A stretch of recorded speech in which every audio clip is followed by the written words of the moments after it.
Scan for Sovi, your AI bestie. I got your back. Java logic questions get people fast, but this one is simple. Translate the words carefully, match the interval correctly, and the right expression appears quick.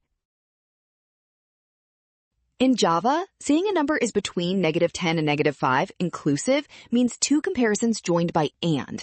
Number greater than or equal to -10 and less than or equal. Then the problem says positive or in that interval. So we connect the interval condition with number greater than 0 using or, because either situation should make the whole expression true.